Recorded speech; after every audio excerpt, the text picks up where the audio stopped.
Okay, Chair, over to you.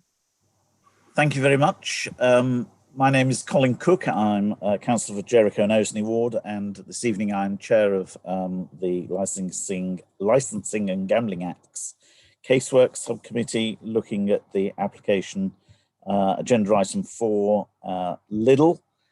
And I will ask the two councillors, Councillor Thomas and Councillor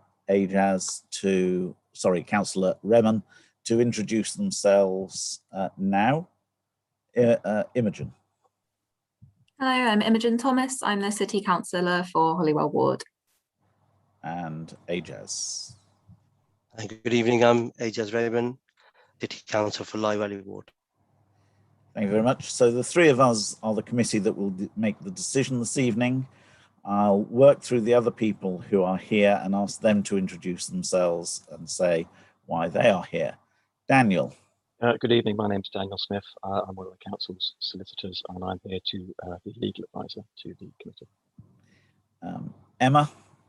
Emma Thompson, Senior Licensing Compliance Officer, here on behalf of the Licensing Authority. Dan. Hi, I'm Dan Bridges. I'm the Area Manager for Lidl, covering the Oxfordshire area.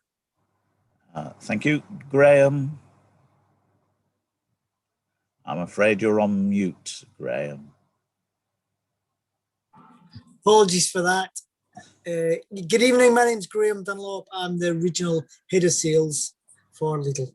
Hello. Thank you very much. We're used to Zoom problems. And Amanda.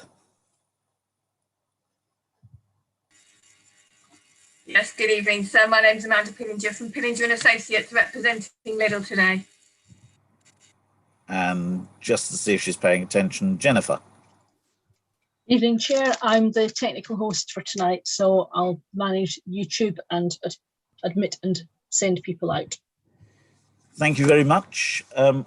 Right, the way I intend to proceed with this is that we hear from the licensing authority, and then there'll be an opportunity for councillors and then subsequently other members here to ask any questions that they may have.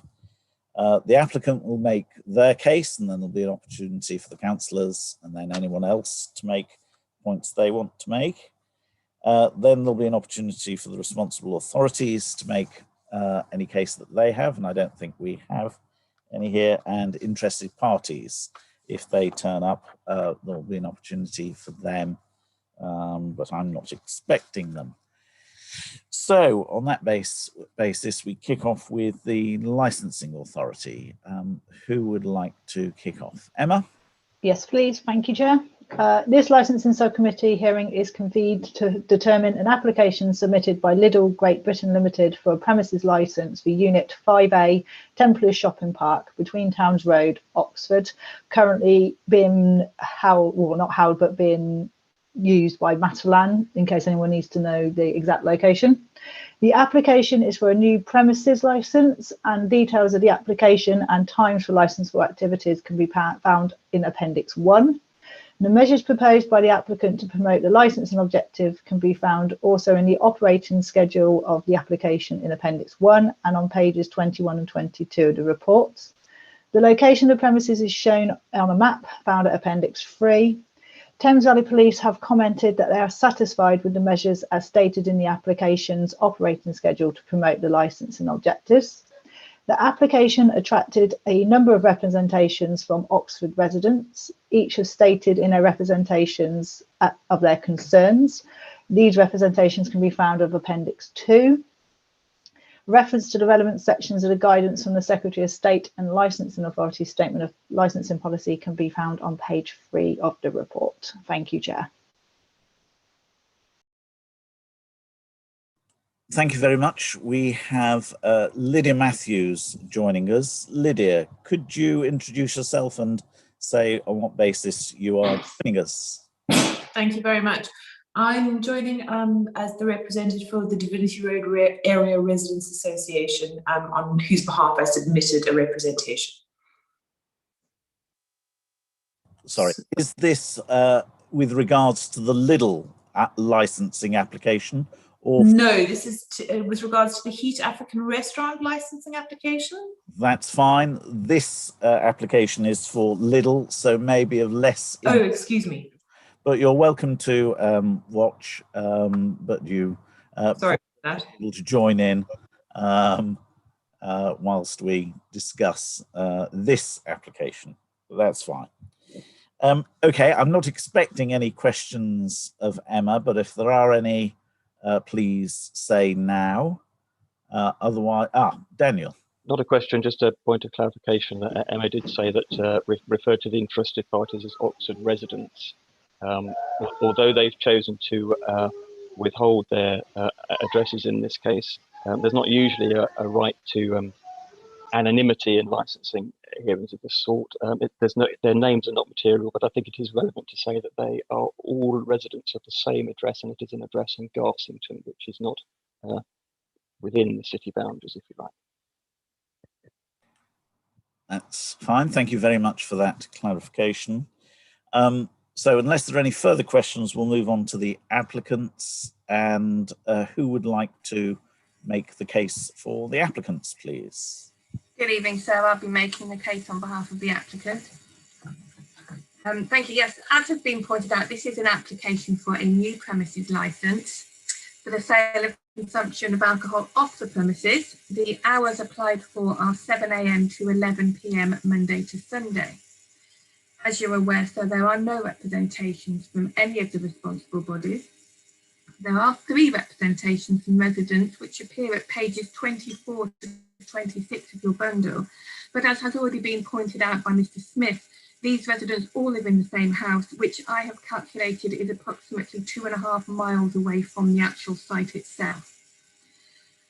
Notwithstanding that, sir, the concerns raised by these residents relate to a nearby homeless shelter, begging and street drinking, antisocial behaviour in the area, particularly, I understand, sir, in the park area behind the current Matalan store and in the bus stop, and the potential for shoplifting. So what I want to do tonight is actually explain to you how Lidl will address those concerns anyway, so that you can be comforted within this application process.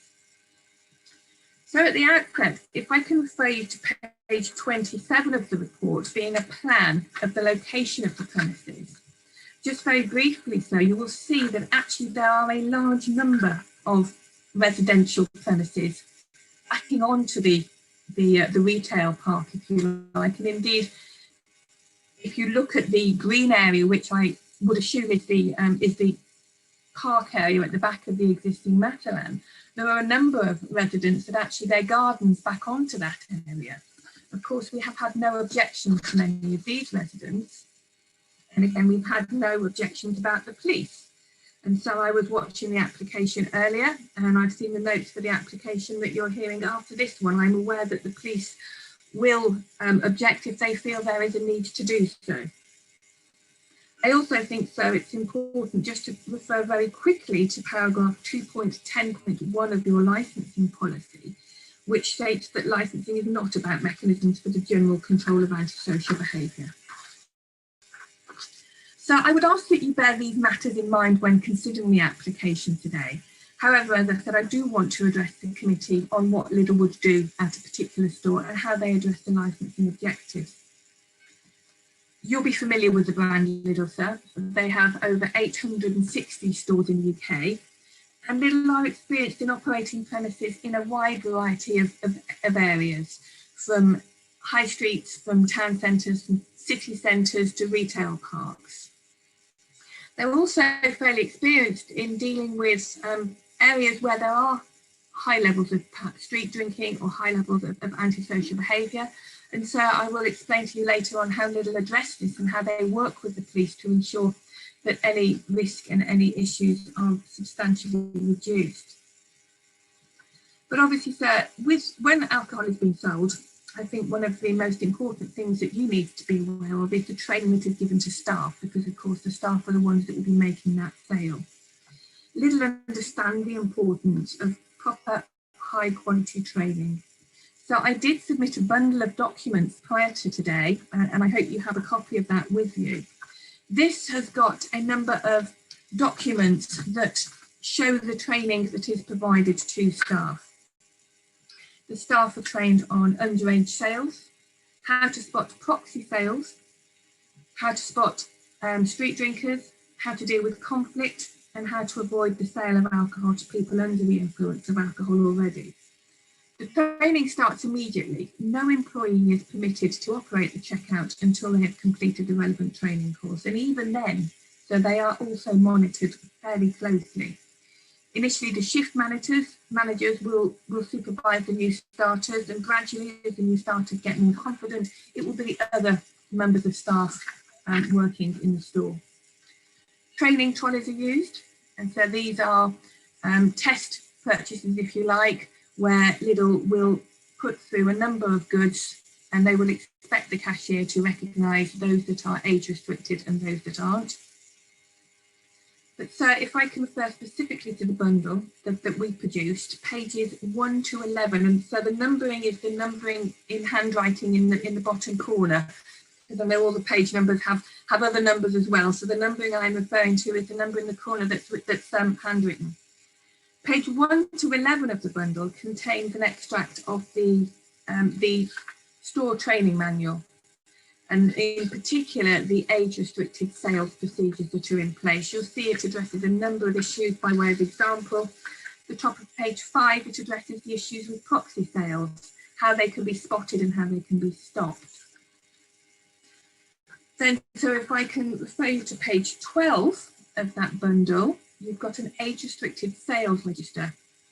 So this is the register that all staff are required to sign to confirm that they have completed the training and will comply with it. So I can confirm that the training is given in a combination of ways. There is online training, which examples of the online screenshots appear at pages 13 to 16 of the bundle. But also the store training is carried out by the designated premises supervisor and the area manager. The benefit of this, is of course that the area manager and the designated premises supervisor will be aware of any store-specific issues that the staff might need to be aware of. So if you're looking at issues with potential street drinkers, as raised in the representation, the store managers will know these characters. They will have liaised with the police. They will know the identity of them, and they can pass that information on to the people working in their store. So page 19 of the documents that I produced is the age-restricted policy. This is a document that is displayed in the welfare area of the store. That's the staff area. So all staff have access to this area, and it acts as a constant reminder about the restrictions on a number of products, not just alcohol. You'll see there's fireworks and knives and energy drinks, etc. But it's an important daily reminder for all staff. And of course, it's important also to remind the customers about the law. And then, so if I can refer you to pages 20 to 22 of the bundle, you will see the signage that is displayed around the store. The document has an example of the signage, and then on the right-hand side sets out where that signage is to be displayed. So one of the other procedures used by Lidl to reduce the potential of crime and disorder and reduce the risk of sales being made to street drinkers or persons under the age of 18 is the refusals procedure that they have. So this is explained in slightly more detail on page 5, if you go back to that page, but if I can just explain it to you briefly. If, for example, someone who appears to be 21 approaches the checkout, then obviously that person is likely to look under the age of 25, and Lidl operate a challenge 25 policy at all of their stores. So in that circumstance, the procedure to be followed is that the person operating the checkout will ring a bell under their till, and that bell will call a shift manager.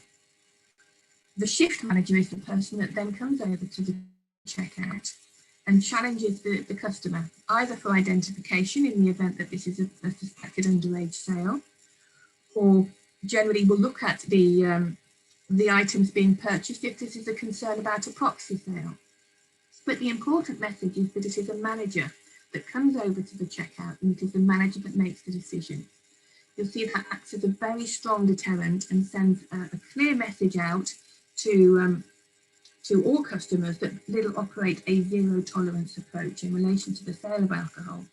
And as I said, it is operated by managers only. Lidl also want to carry out their own checks to make sure that these procedures are working. So they use an external company that comes and carries out regular test purchases at all Lidl stores. And so the figures in these are extremely positive in terms of how many times the test purchases are passed. But so ultimately, a Lidl store is a supermarket. The layout of the store is such that as you walk in, you will see the usual items that are displayed in a supermarket. The alcohol display is specifically located at the back of the store, so that a customer will need to walk through the entire store in order to locate the alcohol aisle. So you'll appreciate that this actually acts as a deterrent, because it means that potential shoplifters will have to walk through all of the store, past the CCTV camera at the entrance, past all the CCTV cameras covering the other store, and they will be in full sight of the CCTV cameras covering the alcohol aisle. So that will be a deterrent to shoplifters, and Lidl have found that is a very successful deterrent. In addition, staff are also trained to patrol the area. I don't know how familiar you are with the Lidl store, but there is quite a high turnover of goods, and so the staff are quite often on the shop floor restocking the shelves. If a staff member sees a customer in the alcohol aisle and they think that that customer looks under the age of 25, they're actually trained to approach them in a perfectly amicable manner and just remind the customer that Lidl operate a Challenge 25 policy, so they're likely to be asked for their identification. This, again, serves as an additional reinforcement of the zero tolerance approach that Lidl have. And Lidl's experiences also reduces the potential for conflict at the checkout. People are given a heads up, and if they know they're being watched, perhaps they might put the alcohol back and not attempt an illegal purchase. So the strength in all of these procedures that I've explained and the policies that you've seen are in the uniformity. These are the minimum requirements at all Lidl stores. Having a well-run store that's well managed, it sends a very clear message to customers and to potential street drinkers that they will not be served if they are purchasing alcohol in breach of the Licensing Act. There is a zero tolerance approach. Obviously, there are some areas where there might be additional concerns, additional issues, and as I said earlier, Lidl are experienced in that regard as well, and they work very closely with the police. If I can give you one example, sir, of a store at Shepherd's Bush. This was a store that the police objected to the grant of the licence in the first instance, and you'll see the letter of objection on page 23 of the bundle of documents that I submitted. Initially, the police asked for the alcohol to be sold from 10 AM. And that this was to address the concerns about street drinking. After discussing that with them further, we finally reached an agreement that the licence would permit the sale of alcohol from 9 AM. And so this is one of the only stores in the country where alcohol was sold outside of the normal operating hours. But Lidl wanted to work with the police and wanted to have the opportunity to prove that they could address the concerns that had been raised. After trading for a few months, we approached the police again and we said, right, we've done this now, we've done what you've asked, we've proven to you that actually we don't add to the issues in this area. In fact, we're improving the area overall. And the police acknowledged that. And again, so the email chain confirming that appears in the bundle of documents. All the documents relating to that Shepherd's Bush application are at pages 23 to 30. And the outcome was that the police confirmed that although their standard approach for new stores in the area was a 10 o'clock start time for the sale of alcohol, they were happy to allow Lidl to open from 8 AM due to the fact that we'd worked so well with them and we'd shown how we could operate in the premises that had issues with street drinkers. So, sir, I think you can be confident that Lidl know how to work in these particular areas and know how to address any concerns. Lidl are also very keen to work in the community. They feel that if they are part of the community, they have the same aims and ambitions of the local community, and they can understand any specific issues that might arise. So they're a member of the Retail and Alcohol Standards Group, which no doubt you'll be familiar with. They also work very closely with DrinkAware. They also are a funder for the Community Alcohol Partnerships. So you have gone blank.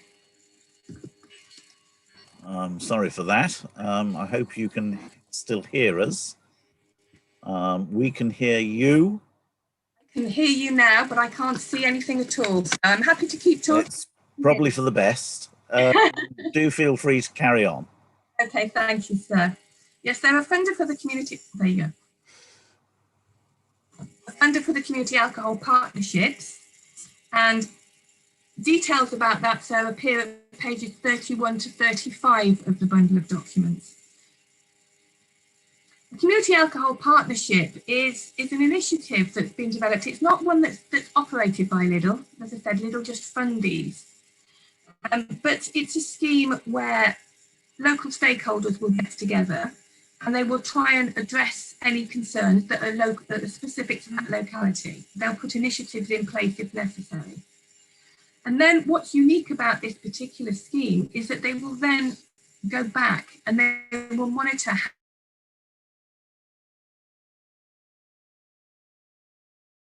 how, can you hear me? Can now. You briefly faded, but you're back now. Yes, so that the Community Alcohol Partnerships, they go back and they evaluate what's happened. They go back and see what initiatives were successful, which of course makes it a really useful tool. So that's why Lidl feel it's important to fund these partnerships. They work very closely with local charities, working with local schools to support them, and they work with the NSPCC, and so you'll see the details of that on page 36 to 39 of the bundle.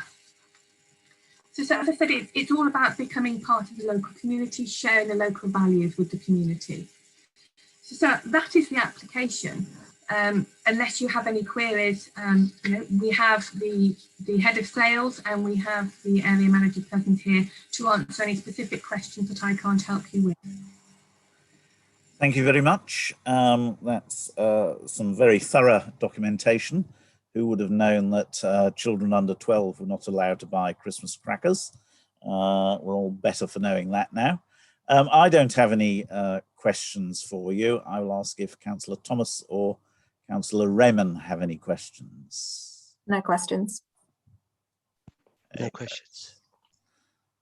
Lovely. In that case, are there any questions from our legal officers or interested parties? Daniel. No questions, Chair. Thank you. None from licensing either, Chair. Thank you very much. You're clearly getting off very lightly this evening. There is no representative from the responsible authorities. And as far as I'm aware, we do not have any representatives from the interested parties joining us.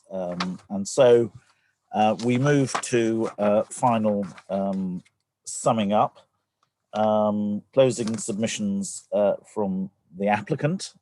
Is there anything you wish to add before we make a decision? So I will be very brief. You've heard there were 3 objectors in the same household 2.5 miles away from the store. No police objection, no objection from any other responsible bodies. You've heard, sir, how Lidl are extremely experienced in operating well-managed premises. You've heard about the training and the policies and procedures that we have in place. So, sir, I think you can be confident in granting this application tonight.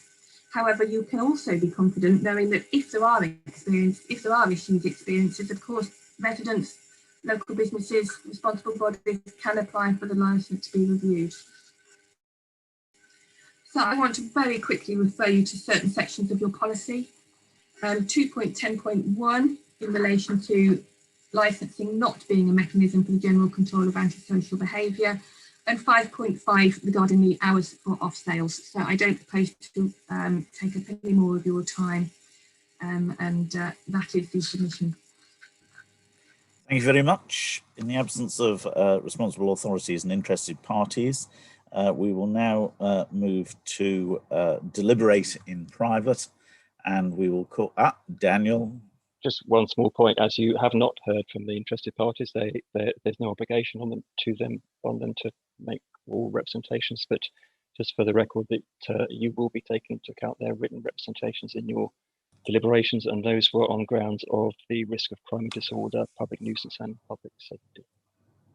Absolutely, Daniel, and we have, as the committee, all read the agenda in which that is contained. Excellent. Okay, thank you very much. We will be back with you.